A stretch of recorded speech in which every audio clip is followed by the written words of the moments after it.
ನಮಸ್ತೆ ವೀಕ್ಷಕರೇ, ನೀವು ಇಷ್ಟಪಡುವಂಥ ಹುಡುಗಿ ಅಥವಾ ಹುಡುಗ ನಿಮ್ಮಿಂದ ದೂರ ಆಗಿದ್ದಾನೆ, ಇವತ್ತು ನಿಮ್ಮ ಹುಡುಗ ಬೇರೆ ಮದುವೆ ಆಗ್ತಾ ಇದ್ದಾನೆ, ನಿಮ್ಮನ್ನು ಇಷ್ಟಪಟ್ಟು ನಿಮ್ಮ ಜೊತೆಯಲ್ಲಿ ಓಡಾಡಿ ಇವಾಗ ಬೇರೆ ಹುಡುಗಿಯನ್ನು ಇಷ್ಟಪಟ್ಟು ಮದುವೆ ಆಗ್ತಾ ಇದ್ದಾನೆ ಅಂದರೆ ಈ ತಂತ್ರ ಮಾಡಿ. ವೀಕ್ಷಕರೇ, ನಿಮ್ಮ ಗಂಡ ಹೆಂಡತಿ ಸಮಸ್ಯೆ ಆಗಲಿ, ನಿಮ್ಮ ದಾಂಪತ್ಯದಲ್ಲಿ ಕಲಹ ಇದ್ದರೆ ಈ ಒಂದು ತಂತ್ರ ನಿಮಗೆ ಪರಿಹಾರ ಮಾಡಿಕೊಡುತ್ತೆ. ಏನು ಮಾಡಬೇಕು?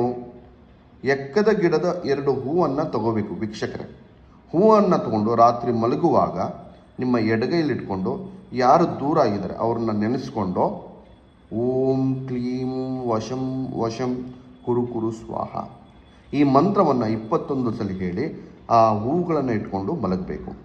ರಾತ್ರಿ ವೀಕ್ಷಕರೇ ಮಲಗಿ ಬೆಳಗ್ಗೆ ಎಲ್ಲಿ ಹೋದರೂ ಬಂದರೂ ಕೂಡ ನಿಮ್ಮ ಜೊತೆಲೇ ಆ 2 ಹೂವು ಕೂಡ ಇರಬೇಕು, ಎಲ್ಲಿವರೆಗೂ ಅವರು ಬಂದು ಸೇರೋವರೆಗೂ. ವೀಕ್ಷಕರೇ, ಆ ಹೂಗಳನ್ನು ಇಟ್ಕೊಳ್ಳಿ, ಮತ್ತು ಯಾರೂ ಮುಟ್ಟಬಾರ್ದು. ನೀವು ಬಿಟ್ಟರೆ ಯಾರೂ ಮುಟ್ಟಬಾರ್ದು. ಯಾರು ಬಿಟ್ಟೋಗಿದ್ದಾರೆ ಅವರಾಗೆ ನಿಮ್ಮ ಹತ್ರ ಬರ್ತಾರೆ. ಆ ಹೂವು ನೀವು ಅಷ್ಟು ಸ್ಟ್ರಾಂಗ್ ಆಗಿ ಆಕರ್ಷಣೆ ಮಾಡ್ತದೆ. ಮಾಡಿ. ನಮಸ್ಕಾರ.